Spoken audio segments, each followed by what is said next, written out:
Ini semua tentu karena kebaikan Tuhan ya.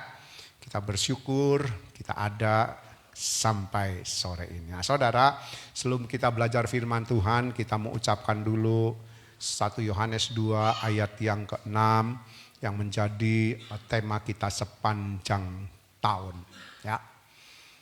Siap semua?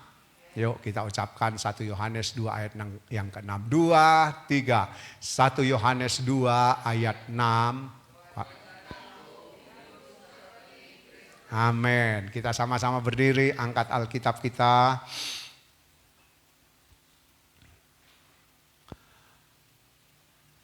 Dua, tiga. Aku percaya Alkitab adalah firman Tuhan. Ketika aku membaca, mendengar, melakukannya, aku pasti berbahagia. Amin. Puji Tuhan. Silakan duduk.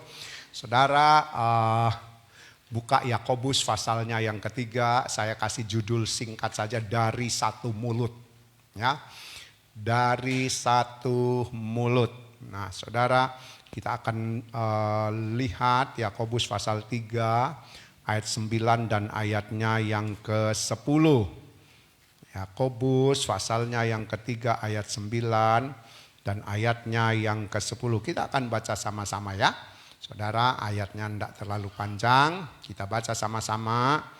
Yakobus pasal 3 ayat 9 dan ayat yang ke-10. Dapat semua? Kita baca sama-sama ya, semua ikut baca. Kita baca sama-sama. 2, 3. Dengan lidah kita memuji Tuhan Bapa kita, dan dengan lidah kita mengutuk manusia yang diciptakan menurut rupa Allah. Dari mulut yang satu keluar berkat dan kutuk. Hal ini saudara-saudaraku tidak boleh demikian terjadi. Nah, saudara, kita masih ingat Amsal 18 ayat 21, mati hidup dikuasai oleh lidah. Ya. Barang siapa yang suka menggemakannya, dia harus memakan buahnya. Dari terjemahan versi mudah dibaca, ditulis lidah dapat mengatakan kata-kata yang membawa hidup atau kematian. Orang yang suka banyak bicara harus siap menerima akibat yang diucapkan. Nah, saudara, kalau kita lihat lagi di dalam Amsal, dikatakan mati hidup itu dikuasai oleh lidah. Ya.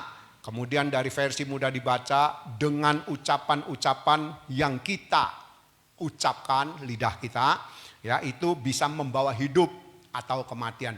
Jadi saudara, kalau kita baca di dalam Yakobus, ya, dari mulut yang sama, lidah yang sama, orang itu bisa memuji Tuhan, juga bisa mengutuk manusia.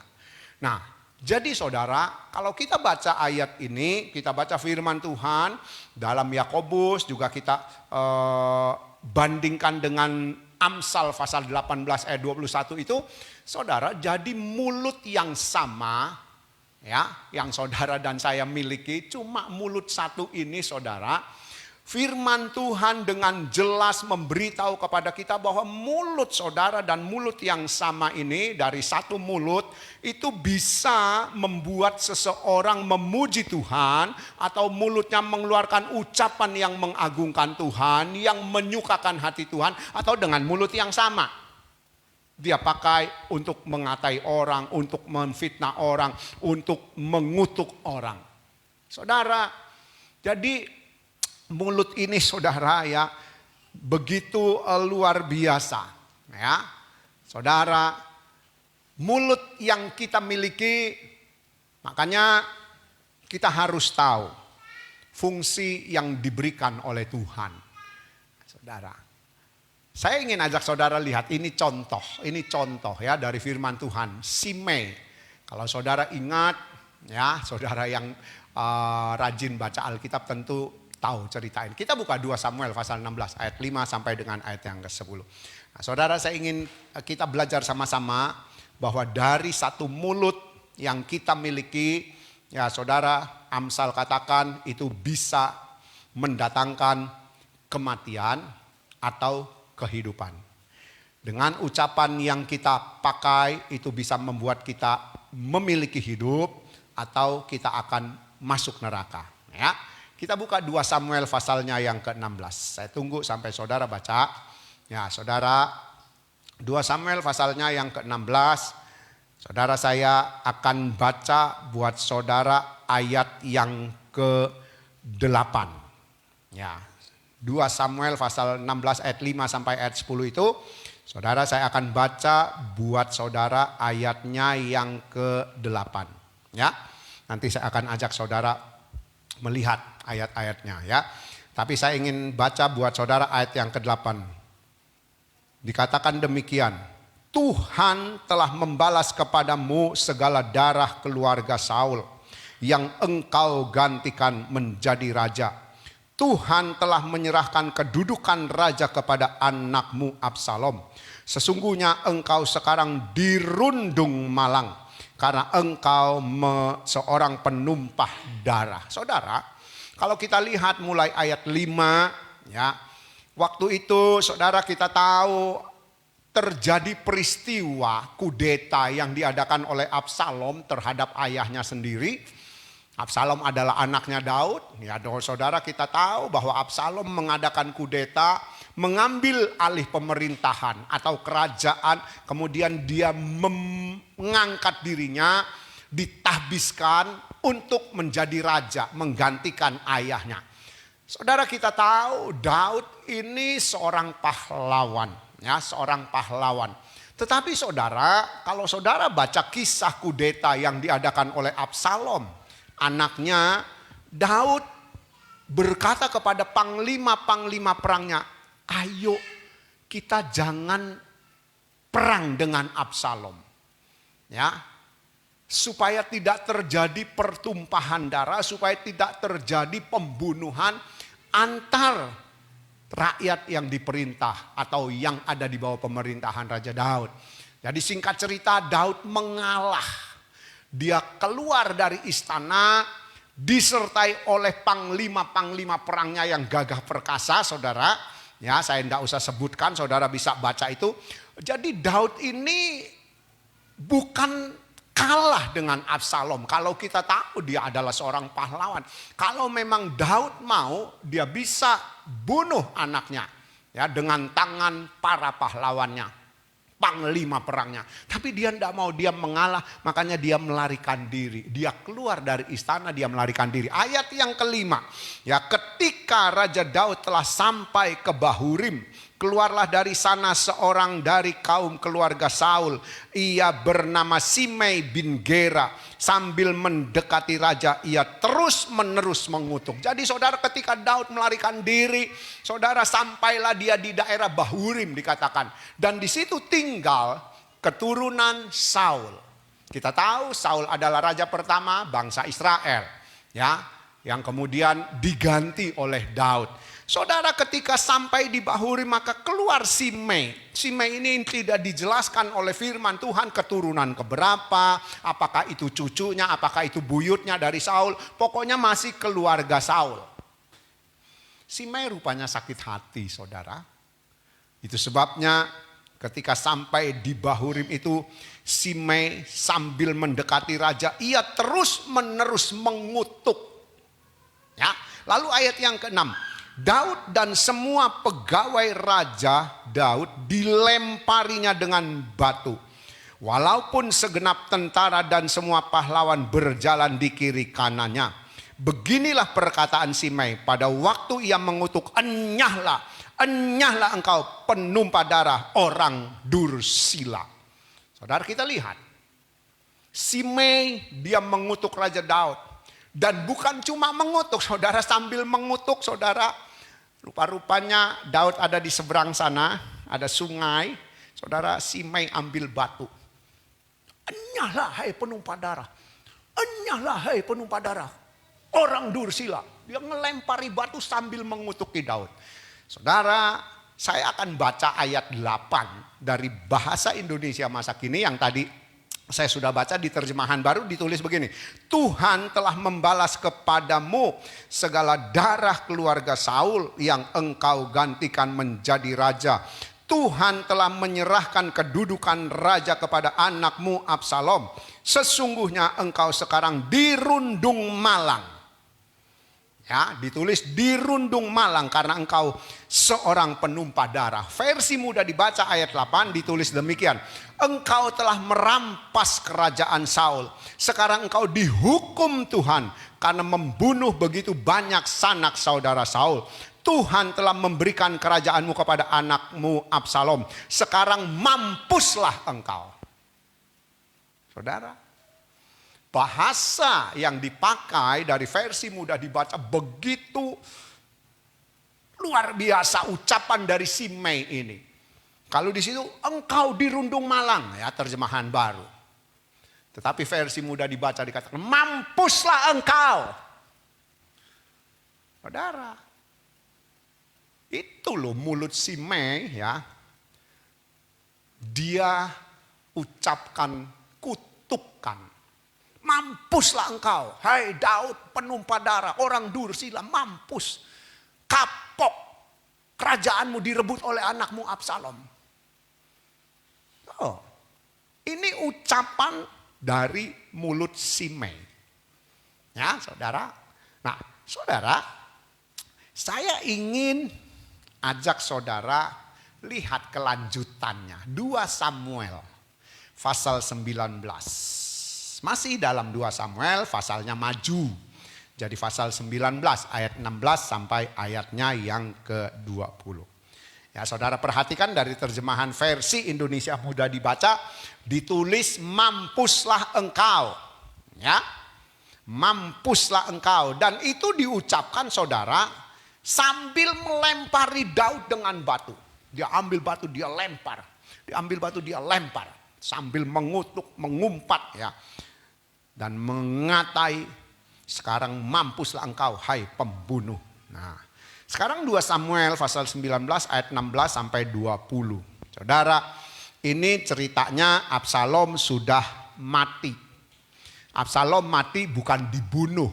Ya, kalau saudara baca kisah Absalom mati, Absalom ini mempunyai rambut yang sangat gembel, bukan gembel ya, gembel. Jadi tebal sekali, dia punya rambut banyak. Ya saudara, dan itu panjang, terurai. Nah, peperangan terjadi antara pahlawan-pahlawan Daud dengan yang mengikut Absalom. Karena tidak bisa mengalahkan pahlawan-pahlawan Daud, akhirnya Absalom melarikan diri.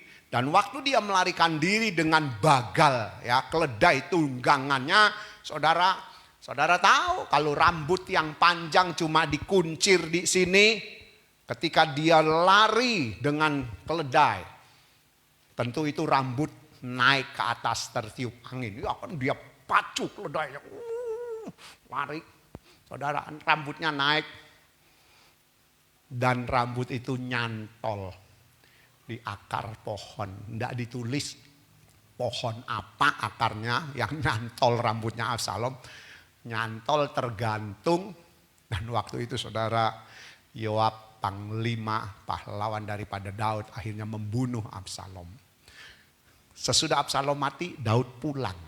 Ya, saudara, Daud pulang di 2 Samuel pasal 19 ini ayat 16, ya, ayat 16 dikatakan raja berangkat pulang, Simei menyongsong raja. Ayat 16 saya akan baca juga mulai ayat 15. Lalu berangkatlah raja pulang dan sampailah ia ke tepi sungai Yordan. Sementara itu orang Yehuda telah sampai ke Gilgal untuk menyongsong raja dan untuk membawa raja menyeberang sungai Yordan. Jadi ketika Absalom sudah mati, Daud kembali ke istana dan sampai di Gilgal disambut oleh orang-orang Yehuda untuk dibawa ke istana. Dan di rombongan itu saudara ayat 16 juga Simei bin Gera. Nah saudara, orang yang sama. Ya, Simei bin Gera, saudara, dikatakan orang Benyamin yang dari Bahurim itu cepat-cepat datang bersama-sama dengan orang-orang Yehuda untuk menyongsong Raja Daud. Jadi di rombongan orang Yehuda yang menyongsong Raja Daud untuk dibawa kembali ke istana, pulang ke tempat pemerintahan, maka saudara ada Simei di situ. Ada Simei. Ayat 17 kita akan baca lanjut. Juga ada 1.000 orang dari daerah Benyamin bersama-sama dengan dia. Jadi dia tidak datang sendiri. Firman Tuhan berkata dia masuk ke rombongan orang Yehuda yang menyambut Daud untuk kembali ke istana. Ternyata Simei membawa orang Benyamin. Ya, suku daripada Raja Saul. Suku daripada dia sendiri. 1.000 orang. Ya, dikatakan ada bersama-sama dengan dia orang Benyamin. 1.000 orang. Ya. Dan Siba hamba keluarga Saul dan ke-15 anaknya laki-laki dan ke-20 hambanya bersama-sama dengan dia datang tergesa-gesa ke sungai Yordan mendahului raja. Jadi Simei tidak datang sendiri, dia bawa anak-anak Saul, dia bawa hambanya Saul, dia bawa keluarganya, dia bawa 1.000 orang Benyamin menyongsong raja. Lalu ayat yang ke-18. Lalu menyeberang dari tempat penyeberangan untuk menyeberangkan keluarga raja untuk melakukan apa yang dipandang baik. Maka Simei bin Gera sujud di depan raja ketika raja hendak menyeberang sungai Yordan. Jadi ketika rombongan sampai di tepi sungai Yordan, saudara, Simei mengambil inisiatif untuk membawa rombongan Raja Daud, Daud nyebrang. Saudara mau nyebrang, Simei ayat 18 katakan sujud. Dia sujud. Ketika Daud mau nyebrang sungai Yordan, tentu saja ketemu dengan dia kan. Dia bersama dengan rombongannya akan menolong rombongan Daud untuk nyebrang. Ketika Daud mau nyebrang, Simei sujud dan ayat 19 katakan apa? Dan berkata, Simei ini berkata kepada raja, janganlah kiranya tuanku tetap memandang aku bersalah. Dan janganlah kiranya tuanku mengingat kesalahan yang dilakukan hambamu ini pada hari tuanku raja keluar dari Yerusalem. Janganlah kiranya raja memperhatikannya lagi. Sebab hambamu ini tahu bahwa hamba telah berbuat dosa. Dan lihatlah pada hari ini akulah yang pertama-tama datang dari seluruh keturunan Yusuf untuk menyongsong tuanku raja. Saudara, ketika dia bertemu dengan Daud, dia sujud dan dia minta maaf. Simei sujud di depan Daud, dia minta maaf. Dia bilang, tuanku raja, jangan ingat-ingat kesalahanku. Jangan ingat-ingat kesalahan hamba. Hamba sudah berbuat dosa. Hamba sudah bersalah. Hamba sudah mengatakan yang tidak benar. Mengucapkan ya pengakuan yang salah. Ya, minggu lalu kita belajar pengakuan yang salah. Mengatakan pengakuan yang salah, mengucapkan pengakuan yang salah. Minta maaf dia. Ayat 19 dari firman Allah yang hidup, ayat yang sama. Saya akan bacakan. Sambil memohon. Ya tuanku raja, ampunilah hamba. Dan jangan mengingat perbuatan keji yang hamba lakukan pada waktu tuanku meninggalkan Yerusalem. Jadi ucapan dia, saudara.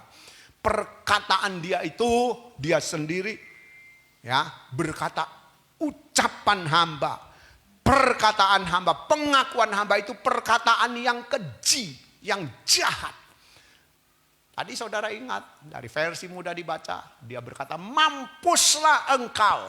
Nah saudara, itu perkataan yang jahat, yang keji. Dia minta maaf, ya. Dia minta maaf, saudara. Dia minta maaf. Ya, ayat yang ke-20, hamba tahu betapa besarnya dosa hamba terhadap tuanku. Saudara, pasal 16 2 Samuel memberi pengertian kepada kita. Mulut dari Simei, ya saudara, dipakai untuk mengutuk, dipakai untuk mengumpat, dipakai untuk ngatai Raja Daud dengan rombongannya. Sampai menyumpahinya. Ya. Tapi waktu Raja Daud pulang, kembali ke istana, dia sadar, Simei sadar akan kejahatannya. Perkataannya, ucapannya yang sudah begitu jahat. Ya. Ketika dia ngata-ngatai Daud sambil melempari Daud dengan batu, saudara. Dia pikir itu enggak apa-apa. Tapi saudara, ketika dia bertemu lagi dengan Daud yang pulang ya dari ngungsinya, dia ngomong, saya berdosa besar, saya salah besar karena perkataan yang keji yang sudah saya ucapkan. Jadi dia sadar akan kejahatannya. Nah saudara, kalau dia sadar akan kejahatannya, ya itu ayat 19, dia sadar. Kemudian saudara, setelah Daud tua, ya saya akan teruskan kisah ini. Setelah Daud tua saudara, ini 1 Raja-Raja 2 ayat 36 sampai 46. Yuk kita lihat. Saya akan cerita saja kepada saudara. Ya. 1 Raja-Raja pasal 2 ayat 36 sampai 46. Itu sebelum Daud mati. Dia setelah tua, kita tahu Salomo diangkat menjadi raja menggantikan Daud untuk memerintah Israel. Maka saudara, Raja Daud berpesan. Raja Daud berpesan kepada anaknya Salomo, Salomo, engkau harus mengokohkan kerajaanmu. Ini loh orang-orang yang bersalah, orang-orang yang sudah berbuat salah, harus kamu urus. Ya, harus kamu urus. Dan salah satunya Simei. Tapi saudara, sebelum Daud mati, dia ngomong Simei itu memang sudah mengutuki ayah. Ya, sudah berbuat jahat, mengumpat, mengutuki, ngata-ngatain. Waktu ayah melarikan diri. Tapi waktu ayahmu pulang dari melarikan diri, dia menyongsong ayahmu ini. Dia menyambut ayahmu. Dia sudah minta ampun. Dia sudah minta maaf. Dia minta supaya dia tidak dibunuh. Dan aku sudah bersumpah, aku tidak akan membunuh dia. Jadi Daud itu kasih tahu kepada Absalom, Simei ini tidak dibunuh oleh Daud. Karena Daud bersumpah, dia tidak akan membunuh Simei yang sudah mengaku bersalah dengan ucapannya. Tapi saudara, kita mau lihat ya di 1 Raja-Raja ini, saudara, 1 Raja-Raja ini ayat 36 dan sampai 38. Saya akan baca buat saudara. 1 Raja-Raja 2 ayat 36 sampai 38. Dikatakan demikian, ya.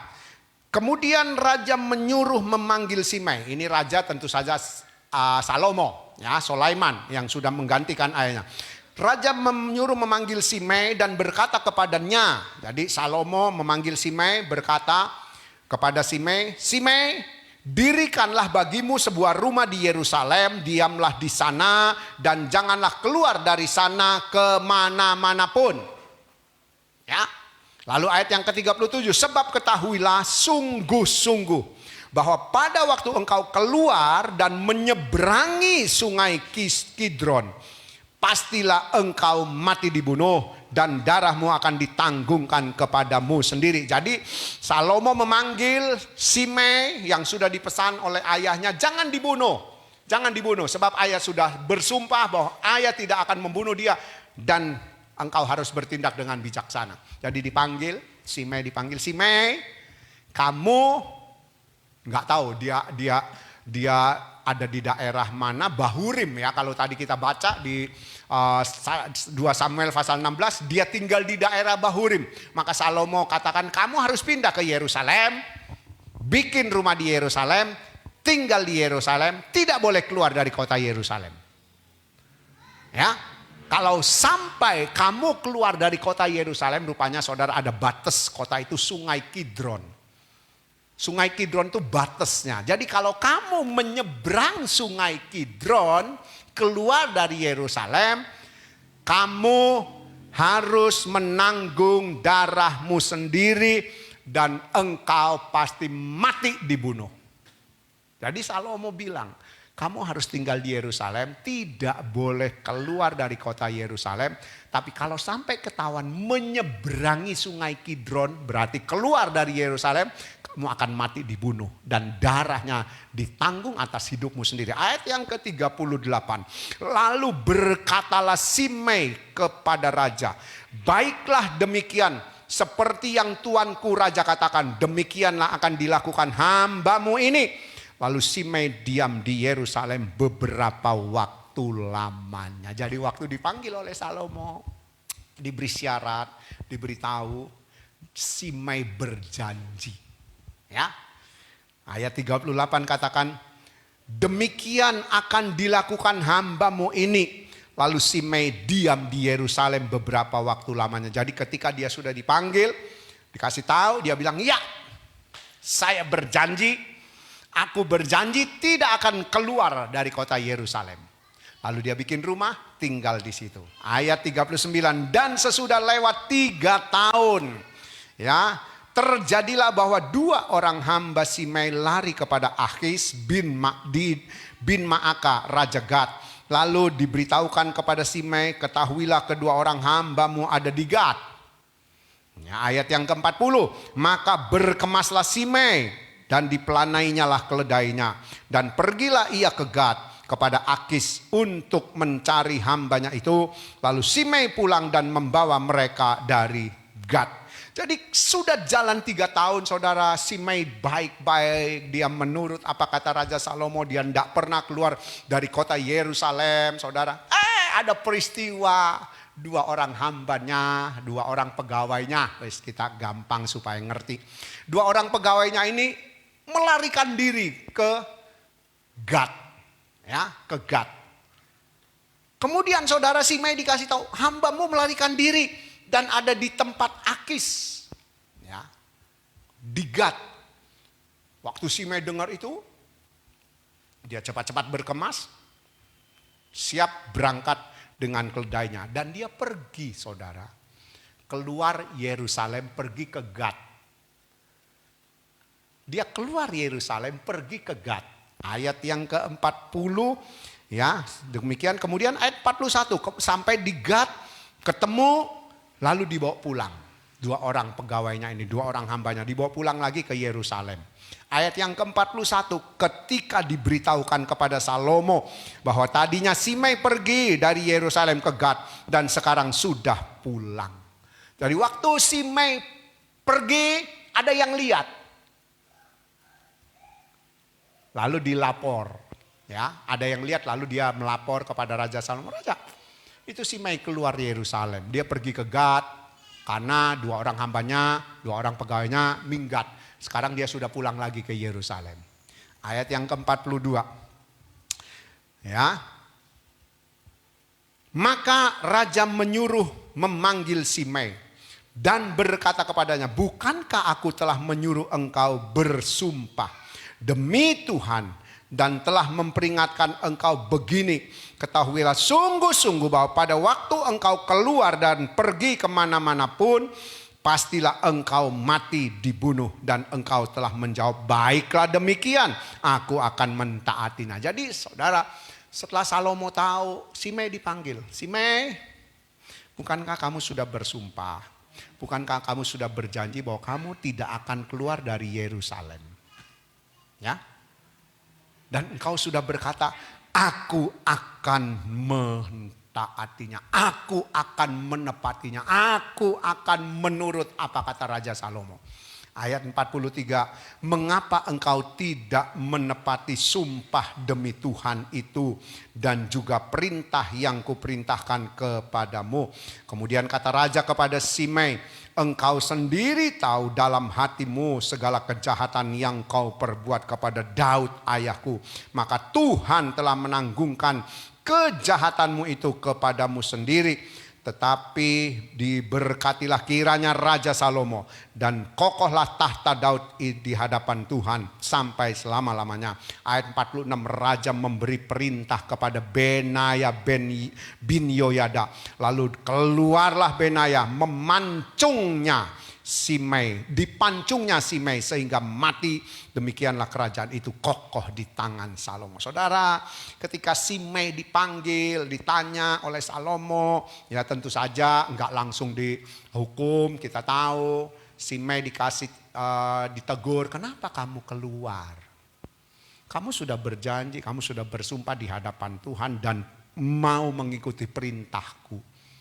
Ya saudara, saya percaya waktu Simei ditegur oleh Raja Salomo, dia diam 1000 bahasa. Mungkin dia cuma nunduk, nggak berani jawab. Kenapa? Karena dia sudah salah. Dia sudah salah. Dan akhirnya saudara, Salomo pun berkata, karena kamu sudah melanggar sumpah di hadapan Tuhan dan perintahku, sekarang kamu harus tanggung darahmu sendiri. Benaya dipanggil, panglima perang yang menggantikan Yoab. Benaya, beresin orang ini. Pancung kepalanya saudara. Kita lihat. Ya, kita lihat. Yakobus pasal 3 ayat 10, coba kita kembali. Yakobus pasal 3 ayat 10. Ya, tadi kita sudah baca ayat 9 dan 10. Saya ingin ajak saudara lihat lagi ayatnya yang ke-10. Ya. Yakobus pasal 3 ayat 10. Firman Tuhan berkata demikian, ayat yang ke-10. Dari mulut yang satu keluar berkat dan kutuk. Hal ini saudara-saudaraku tidak boleh demikian terjadi. Jadi saudara, kita lihat kisah Simei ini. Dari mulut yang sama, dia mengucapkan kutuk. Dari mulutnya dia mengucapkan berkat. Maksudnya dia minta maaf, dia minta ampun. Ya, dia berkata saya sudah salah, saya jahat, saya keji ucapan saya. Jadi itu keluar pengakuan yang jujur. Ya. Tapi firman Tuhan berkata, mulut yang satu itu loh. Dari satu mulut tadi itu loh. Keluar kutuk, keluar berkat. Firman Tuhan tulis bagian akhir. Hal ini saudara-saudaraku tidak boleh demikian terjadi. Hal ini saudara-saudaraku tidak boleh demikian terjadi. Atau dengan kata lain, mulut kita ini saudara bisa kita pakai untuk memuji Tuhan. Kita pakai untuk hal-hal yang tidak menyakiti hati Tuhan. Tapi juga kita bisa pakai untuk mengutuki orang, ngatai orang. Pokoknya apa yang keluar yang kita sudah belajar. Itu semua dari hati. Perbendaharaannya adalah hati. Nah saudara, kita lihat. Firman Tuhan berkata tidak boleh mulut kita ini dipakai untuk dua hal ini. Ya, kita mau belajar. Tuhan tidak senang, Tuhan tidak mau. Makanya kalau saudara ingat Matius 5 ayat 37, hendaklah kamu katakan ya jika ya, katakan tidak jika tidak. Selebihnya daripada itu asalnya dari si jahat.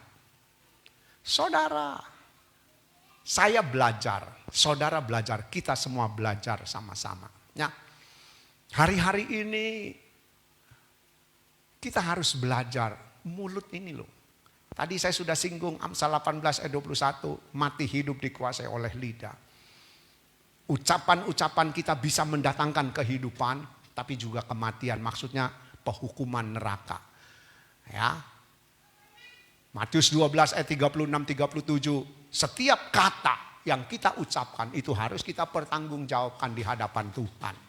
Setiap kata yang kita ucapkan itu harus kita pertanggungjawabkan di hadapan Tuhan. Nah jadi ayo saudara, Yakobus pasal 3 ayat 10 jelas sekali berkata, hal itu tidak boleh terjadi. Dari satu mulut kita pakai untuk menaikkan pujian. Seakan-akan kita pakai untuk menyembah Tuhan. Kita pakai untuk mengagungkan Tuhan. Kita pakai untuk berdoa. Kita pakai untuk baca firman Tuhan. Tapi saudara, mulut yang sama juga kita pakai untuk yang tidak baik. Yang tidak berkenan kepada Tuhan. Firman Tuhan jelas katakan hal itu tidak boleh demikian. Atau dengan kata lain, tidak boleh.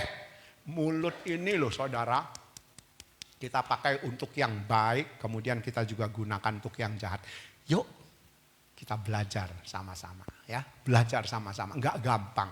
Yakobus sudah tulis dengan jelas, lidah itu susah dikuasai. Lidah itu susah dikendalikan. Binatang semua yang ada di dunia ini sampai ditulis, itu bisa dijinakkan oleh manusia. Tetapi manusia yang bisa menjinakkan binatang. Saudara lihat, singa raja hutan.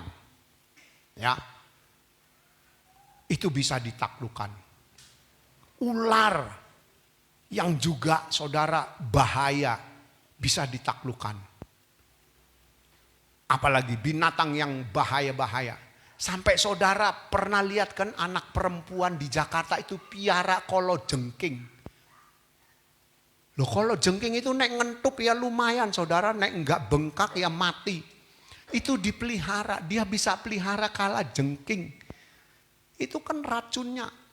Kita lihat binatang-binatang yang berbahaya bisa dikuasai. Tapi firman Tuhan katakan di dalam Yakobus, lidah kita yang kecil, yang ada di dalam anggota tubuh kita ini, saudara, itu sangat susah kita bisa kuasai. Makanya saudara, cuma satu cara, Kamis yang lalu, untuk bisa kita menjaga ucapan kita, menjaga lidah kita, supaya tidak keluar hal yang berkat atau ucapan berkat juga ucapan yang mengutuk. Kita taruh di depan kita Tuhan Yesus. Ya, supaya kita sadar bahwa apa yang kita ucapkan Tuhan Yesus mendengar. Apa yang kita katakan Dia ada di situ. Ya, Dia melihat ucapan kita. Nah, jadi ayo saudara, kita mau pakai lidah kita, mulut kita untuk Tuhan. Selalu untuk Tuhan, selalu untuk Tuhan. Memang gak gampang, tapi ayo kita belajar. Kita belajar sama-sama ya. Sebab dengan jelas sekali Yakobus pasal 3 ayat 10. Tidak boleh dari lidah yang sama, mulut yang sama keluar kutuk dan keluar berkat. Kalau saudara baca lagi ayat 11. Adakah sumber memancarkan air tawar dan air pahit dari mata air yang sama? Lalu ayat 12, saudara-saudaraku, adakah pohon ara dapat menghasilkan buah zaitun? Dan adakah pokok anggur dapat menghasilkan buah ara? Demikian juga mata air asin tidak dapat mengeluarkan air tawar. Jadi kalau kita punya mulut yang Tuhan berikan, itu tidak boleh keluar hal-hal yang tidak baik, tapi kita juga bisa pakai untuk hal yang baik. Jaga ya. Kita mau jaga saudara. Kita mau jaga. Memang sekali lagi enggak gampang ya. Kita terbawa oleh hati. Makanya Tuhan Yesus sendiri berkata, apa yang ada di dalam hatimu itu akan keluar dari ucapanmu. Kalau kita mau jaga mulut kita, tentu kita harus jaga hati kita terlebih dahulu ya. Supaya kita punya ucapan ya di atas ya, tidak di atas tidak. Sesuai firman Tuhan. Tuhan berkati. Ya.